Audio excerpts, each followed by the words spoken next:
അച്ഛനതെങ്ങാനും അറിഞ്ഞാണ്ടല്ലോ ഹൈമാനുവിനെ ജീവനോട് ഇരിക്കത്തില്ല. ഹൈമയാണിത് ചെയ്തെന്ന് വീട്ടിലാരോടും പറയരുത്. ഹൈമ ഞാൻ എന്റെ അച്ഛനും അമ്മയും നിങ്ങൾ എന്നെ തൊട്ടു എന്നുള്ള കാര്യം അറിഞ്ഞ നിങ്ങളെ തീർത്ത് കളഞ്ഞിട്ട് എന്റെ അടുത്ത് പോലും സാരമില്ല മോളെ. പ്ലീസ് ഹൈമ, ഞാൻ ഈ പിള്ളേരെ കൊണ്ടാക്കട്ടെ. ഇനി എന്നെ കാണാൻ അങ്ങോട്ട് വരരുത്. എനിക്ക് കാണണ്ട. എനിക്ക് എന്റെ മോളെ വന്ന് കാണാൻ. അതിപ്പോ എന്താ പപ്പയെ മോള് എന്താന്ന് വെച്ചാൽ തീരുമാനിച്ചു. ഞാൻ എന്തായാലും അവരെ വിളിക്കാൻ പോവാ. എന്താ കാണിച്ചത്? ഞാൻ പേടിച്ചു പോയി. മമ്മിയുടെ അടുത്ത് എന്തൊരു പെർഫോമൻസ് ആയിരുന്നു. ഞാൻ വെച്ച കുറച്ച് കഴിയുമ്പോ നീ മമ്മി അടിക്കുന്നു. ആ ഒരു 2 മിനിറ്റ്. അപ്പൊ നിങ്ങളെ രണ്ടുപേരെ കിഡ്നാപ്പ് ചെയ്തുകൊണ്ട് പോയി. ആ സ്പ്രേ കടിച്ചു. ബോഡി സ്പ്രേ അല്ല, ഇനിയാണ് കൂടപ്പറപ്പ് എന്ന് പറയുന്നത്. ഒന്ന് കരുതി ഇരുന്നോ. അവനെന്തെങ്കിലും സംശയം തോന്നിയാലേ അത് ഇങ്ങനെ തീരട വരെ കുത്തി കുത്തി ചോദിച്ചോണ്ടിരിക്കും. നിനക്കെന്താ ഹൈമാനെ ഇത്ര സംശയം? എന്തോ സംശയം ഇല്ലല്ലോ. ചേച്ചിക്ക് സംസാരിക്കാൻ പറ്റൂലേ? അങ്ങനെ ഞാൻ പൂട്ടിയിട്ട് ചേച്ചി കിടന്ന് അലറത്തില്ലേ? നമുക്ക് കേട്ടുകൂടത്.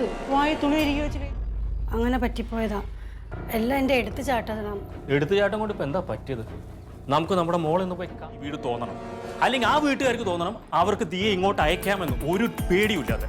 അതാണ് ചെയ്യേണ്ടത്. അങ്ങനെയാണ് പ്ലാൻ. നമ്മളെ തട്ടിക്കൊണ്ടു പോകാൻ നോക്കിയെന്ന് മമ്മിക്കൊരു ഡൗട്ട് ഉണ്ട്. ഓ, അങ്ങനെയും സാധ്യത ഉണ്ടല്ലേ? പിന്നെ എന്നെ കുട്ടിക്കാലത്ത് ഞാനെന്ത് ചെയ്യാൻ പോയി നോക്കിയിട്ട് വരാം.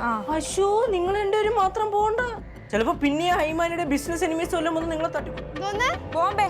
ബോംബെയാ ആണെങ്കിൽ അല്ല, അടിപൊളി സ്ഥലമാ. ചേച്ചി കൊണ്ട് വരുന്നുണ്ടാ?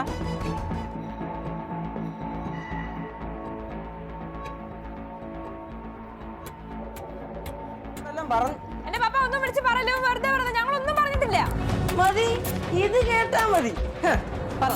അതുകൊണ്ട് ഞാൻ എന്ത് പറഞ്ഞാലും കള്ളം പറഞ്ഞാൽ നിങ്ങൾ കരുതും. നിങ്ങൾ കേട്ട എന്താണ് അതാണ് സത്യം.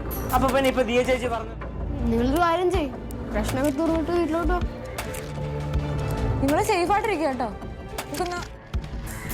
ദിയമോളെ കാണാൻ ദിയമോളെ കാണാൻ അങ്കിള് നോക്കൂ, പക്ഷെ ആന്റി പോസ്റ്റ് ഞാൻ സമ്മതിക്കില്ല.